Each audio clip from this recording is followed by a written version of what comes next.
Hello everyone and welcome to अरियंत। चलिए next question solve करते हैं। Describe lac operon with diagram. देखो लैक ओपेरॉन जो है वो एक यूनिट है to control the different structural gene by single promoter, regulator and operator.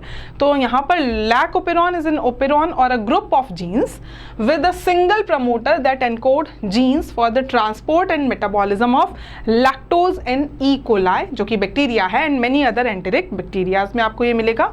Gene regulation का ये एक तरीका है। So gene regulation in prokaryotes can be explain with the help of the lac operon की हेल्प से हम लोग जीन रेगुलेशन एक्सप्लेन कर सकते हैं बैक्टीरियाज में। It was observed bye Jacob and Monod ने ये सबसे पहली बार ऑब्जर्व किया था। Lac operon model consist of following components. अब क्या क्या कंपोनेंट्स एक लैक ओपेरॉन में आपको मिलेंगे? स्ट्रक्चरल जीन्स जिनसे एंजाइम बनेंगे। These are the fragments of DNA which transcribe mRNA for polypeptide synthesis. तो तीन कॉमनली यहाँ पर जो स्ट्रक्चरल जीन आपको मिलेंगे वो है lac Z gene, Y gene and A gene.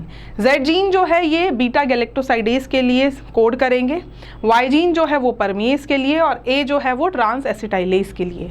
Promoter की बात करें तो ये सीक्वेंसेस हैं डीएनए के जहाँ पर आरएनए पॉलीमरेज जाकर बाइंड होगा और यहीं से ट्रांसक्रिप्शन स्टार्ट होगा ऑफ स्ट्रक्चरल जीन इन जीन्स का। It also controls the rate of mRNA synthesis. जो mRNA सिंथेसिस की रेट है उसको भी ये कंट्रोल करेंगे। ऑपरेटर क्या है? सीक्वेंसेस है डीएनए के lying adjacent to promoter. Promoter के पास ही होता है operator at which specific repressor protein जो है वो बाइंड करता है। So it acts as a switch for expression of genes. भाई स्विच ऑन और ऑफ करने का काम जो है वो ऑपरेटर का होता है। अगर ऑपरेटर पे रिप्रेसर जाकर बाइंड हो जाता है तो ऑपेरॉन ऑफ हो जाएगा, लेकिन अगर रिप्रेसर नहीं बाइंड होता है ऑपरेटर पे तो ऑपेरॉन ऑन हो जाएगा। रेगुलेटर जो जीन होता है आई जीन, इसको रिप्रेजेंट किया जाता है आई लेटर से, which codes for the repressor protein binds to the operator. Repressor जो है वो ऑपरेटर पे बाइंड होता है और सप्रेस करता है ट्रांसक्रिप्शन ऑफ जीन्स, दस switching off the gene. Inducer, it is the substrate. Lactose खुद यहाँ लैक ओपेरॉन में इंड्यूसर है जो कि रिप्रेसर को रोकेगा, प्रिवेंट करेगा from binding to the operator. It may be the chemical of diverse nature. अलग अलग केमिकल हो सकते हैं अलग अलग नेचर के, लाइक मेटाबोलाइट, हार्मोन भी हो सकता है, सबस्ट्रेट भी हो सकता है, etcetera. Binding of inducer causes the gene to switch on. जब इंड्यूसर जो है वो रिप्रेसर से बाइंड हो जाएगा तो रिप्रेसर ऑपरेटर पे जाकर बाइंड नहीं हो सकेगा, जिसकी वजह से ऑपेरॉन स्विच ऑन हो जाएगा। तो यहाँ लैक ओपेरॉन के केस में लैक्टोज इंड्यूसर है। Lactose is known to be the inducer and the substrate for the enzyme beta galactosidase.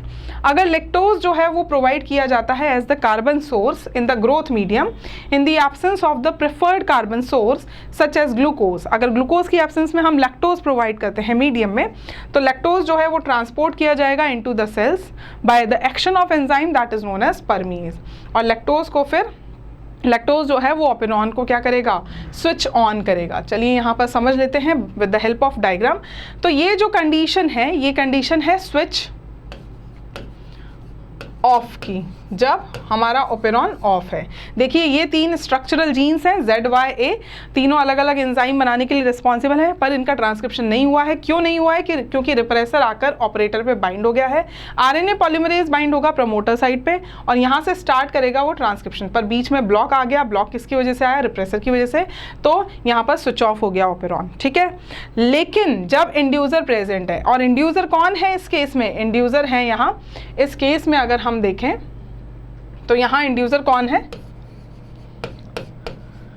Lactose यहाँ इंड्यूसर है। तो लैक्टोज जब प्रेजेंट है सेल्स में तो वो जाकर बाइंड हो जाएगा रिप्रेसर पे, रिप्रेसर को रोकेगा बाइंड होने से ऑपरेटर पे। देखो ऑपरेटर पे यहाँ रिप्रेसर बाइंड नहीं है, तो यहाँ जो आरएनए पॉलीमरेज हुआ प्रेजेंट है वो आगे चल जाएगा ट्रांसक्रिप्शन करता हुआ। इन तीनों का ट्रांसक्रिप्शन होगा, एमआरएनए बनाएगा इन तीनों का, उनसे ये तीन एंजाइम बनेंगे। और फिर यहाँ पर इस कंडीशन में हम क्या बोल सकते हैं कि ऑपेरॉन जो है वो क्या है?